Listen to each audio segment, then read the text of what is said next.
नमस्कार। Astro Arvind Shukla channel में आपका बहुत बहुत स्वागत है। आप सभी को 2023 की ढेर सारी शुभकामनाएं। निरोग रहें, स्वस्थ रहें, परमपिता परमात्मा की असीम कृपा आप सभी के ऊपर बनी रहे। आइए आज बात करते हैं धनु राशि के विषय में, अर्थात 2023 धनु राशि वाले व्यक्तियों की लाइफ कैसी रहेगी, इनका जो है 2023 कैसा व्यतीत होगा, तो इस विषय में आपको जानकारी आज देते हैं।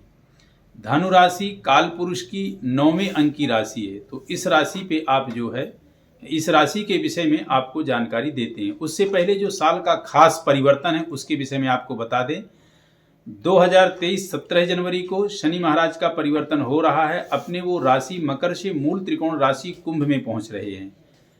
वहीं पे 22 अप्रैल 2023 को बृहस्पति का परिवर्तन हो रहा है। वो 22 अप्रैल 2023 को अपनी मीन राशि से मेष राशि में पहुंच रहे हैं। राहु और केतु लगभग 11 महीने यानी 29 नवंबर तक मेष में राहु और तुला में केतु रहेंगे। बाकी शुक्र मंगल आदि ग्रहों का महीने डेढ़ महीने का परिवर्तन ये होता रहेगा। ये खास परिवर्तन थे। अब आप जान लीजिए कि ढैया और साढ़े साथी जिनकी धनु राशि है उनके ऊपर से साढ़े साथी 17 जनवरी 2023 को खत्म हो जाएगा। जिनकी मीन राशि है उनका साढ़े साथी प्रारंभ हो जाएगा 17 जनवरी 2023 से। जिनकी मिथुन और तुला राशि है 17 जनवरी 2023 को उनका ढैया खत्म हो जाएगा। जिनकी कर्क और वृश्चिक राशि है उनका 17 जनवरी 2023 से ढैया शुरू हो जाएगा। ये मेन आपका परिवर्तन है साल का। और इस बार भी वैसे ग्रहण के विषय में तो जब स्थिति होगी तो बताएंगे। 4 ग्रहण हैं टोटल, जिसमें से 3 आपके सूर्य ग्रहण हैं, एक आपका चंद्र ग्रहण है। जो भारत में दृश्य होगा वो चंद्र ग्रहण दृश्य होगा। बाकी 3 जो ग्रहण हैं वो कंकणिक और आंशिक हैं, वो भी अपने भारत देश में नहीं है, अन्य देशों में। चलिए सीधे आपकी राशि में बात करते हैं। धनु राशि। धनु राशि का जो व्यक्ति होता है बड़ा ही जो है वो धार्मिक क्षेत्र का होता है, अच्छे संस्कारों का होता है। और धार्मिक क्षेत्र अच्छे संस्कार होना बहुत जरूरी है। कहते भी हैं कि 4 पैर हैं धर्म के, कलिमहु एक प्रधान, ए न के न विधि दीने, दान करें कल्याण। तो अब इस कलयुग में सिर्फ एक चीज बची है दान की। बाकी जो और 3 चीजें हैं वो तो धर्म से भी व्यक्ति अब विहीन होते जा रहे हैं। अब वैसा शुद्ध पवित्र आचरण भी नहीं रह गया। तो कम से कम दान आदि करके भी अपने आप को आप जो है बुरे कर्मों से या किसी प्रकार का प्रायश्चित आपसे हुआ है तो उससे हल्का आप कर सकते हैं। तो धनु राशि वाला जो व्यक्ति होता है वो धार्मिक होता है, अच्छे संस्कारों वाला होता है, धर्म के प्रति समर्पित रहता है। तो आपकी राशि से आपके शनि महाराज पराक्रम स्थान पे रहेंगे, अर्थात तीसरे हाउस पे रहेंगे। अभी साल की शुरुआत में तो द्वितीय स्थान पे हैं, लेकिन जब 17 जनवरी 2023 को इनका कुंभ राशि में प्रवेश होगा यानी अपनी मूल त्रिकोण राशि में, तो आपके पराक्रम स्थान पे होंगे।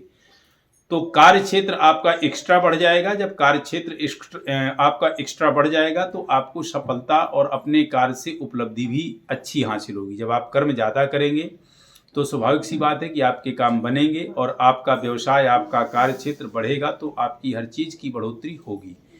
वहीं पे यदि बृहस्पति की बात करें तो बृहस्पति आपके अप्रैल के बाद से यानी 22 अप्रैल के बाद से लेके आपके पंचम हाउस में रहेंगे। तो विद्यार्थी वर्ग के लिए, कॉम्पिटिटिव एग्जाम के लिए, शिक्षा के लिए ठीक रहेगा। लेकिन राहु वहां लगातार बाधा उत्पन्न करता रहेगा, क्योंकि राहु बृहस्पति के साथ बैठ के गुरु चांडाल योग बना रहा है। प्रारंभ में ही आपके लगन में ही यानी आपके लगन में ही बुधादित्य योग बन रहा है। तो शारीरिक स्थिति, स्वास्थ्य का मामला ठीक रहेगा।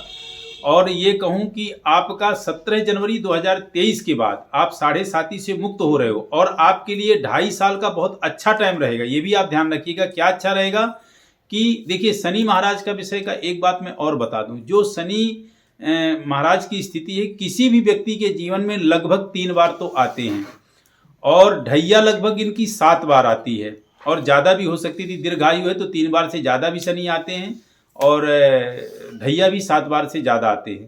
3 बार का कैसा क्या है उसका भी आप जान लीजिए। जब शनि का आगमन होता है 18, 20 साल, 22 साल की अवस्था में, तो वो प्रारंभिक होता है। तो उसका ज़्यादा प्रभाव माता पिता के ऊपर पड़ता है, शनि का दुष्प्रभाव। जब आप जो है 40-42 के आसपास होते हैं या इससे ऊपर होते हैं, तब जो आता है तो बहुत ज़्यादा जो प्रभाव डालता है वो कार्य क्षेत्र में, वैवाहिक जीवन में, आदि आदि चीज़ों में आपका डालता है। उसके बाद तीसरा राउंड जब आपका आता है तो तीसरा राउंड में यदि मार्केस हो गया तो सीधे आपको मुक्ति दिला देता है। तो हर 30 साल में ऐसे क्यों करते हैं शनि महाराज? क्योंकि आपके कर्मों का जो 30 साल का लेखा जोखा है उसके वो कर्म फल दाता हैं, दंडाधिकारी हैं, न्यायाधीश हैं, यमराज के वो भाई हैं, और यमराज के बड़े भाई हैं, छोटे भी नहीं, बड़े भाई हैं, और वो जो है भगवान सूर्य नारायण के पुत्र हैं। तो उनको जो अधिकार दिया गया है, नवग्रहों में दंड का अधिकार दिया गया है। तो यदि आप कर्म बड़ी निष्ठा के साथ, सच्चे पवित्रता के साथ और पूरी समर्पणता के साथ आप न्याय संगत अपना जीवन जी रहे हैं तो आपको किसी प्रकार से भी कोई शनि का प्रकोप नहीं लगेगा, कोई दोष नहीं लगेगा।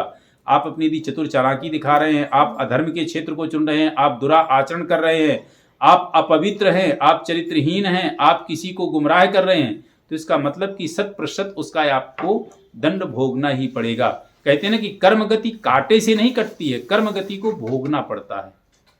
भाई दान पुण्य करके आप अपने प्रायश्चित को कम कर सकते हो। किस प्रायश्चित को? वो किस पाप को? प्रायश्चित से दान पुण्य करके किस पाप को कम कर सकते हो? जो आपसे अज्ञानता में हुआ है। यदि जानबूझ करके आपसे हुआ तो उसका तो सिर्फ एक ही है कि उसका तो भोग भोगना पड़ेगा। जैसे आप किसी तीर्थ स्थान में जा करके कहते हैं कि अन्य क्षेत्रे कृतम पापम पुण्य क्षेत्रे विनश्यति। अन्य क्षेत्र में यदि आपसे कदाचित कोई पाप हो गया है तो आप पुण्य स्थान में, तीर्थ स्थान में जाके नहा धुल करके पुण्यदान आदि करके उसको थोड़ा हल्का कर लेते हैं। लेकिन कब होता है वो? जब आपसे अज्ञानता में हुआ है। लेकिन पुण्य क्षेत्रे कृतम पापम, मान लीजिए आप पुण्य क्षेत्र में ही खड़े हैं और वहां पुण्य क्षेत्र में किसी प्रकार से पाप आपसे नहीं होना चाहिए और वहां भी आपने पाप किया तो आप जानबूझ के कर रहे हैं ना। जो जानबूझ का किया गया हमारा पाप है, वज्रलेपो भविष्यति, वह वज्र के समान हमारे ललाट में लिख जाता है और उसका भोग तो भोगना ही पड़ता है। तो कर्म गति कांटे से नहीं कटती, कर्म गति को भोगना ही पड़ता है। तो इस चीज का आप यदि विशेष ध्यान देंगे तो निश्चित रूप से आप इस 2.5 साल में पूरी तरह से मुक्त हैं। ना आपके ऊपर ढैया है, ना 7.5 है। हाँ, 2.5 साल के बाद आपके ऊपर ढैया जरूर आना है, ये भी पक्का है। तो ये 2.5 साल में आप अच्छे कर्म करो, आपको सफलता सुनिश्चित रूप से मिलेगी। शिक्षा के फील्ड में आपको बहुत अच्छी सफलता मिलेगी। आप प्रयास करें, निश्चित रूप से आप अपने कॉम्पिटिटिव एग्जाम में कोई प्रतियोगिता का एग्जाम दे रहे हैं तो सफल होंगे और आपकी सभी से व्यवहारिकता बहुत अच्छी रहेगी। इन्हीं शब्दों के साथ फिर से आप सभी को 2023 की ढेर सारी शुभकामनाएं। आप सभी निरोग रहें, स्वस्थ रहें, परमात्मा की कृपा आप सभी पर बनी रहे।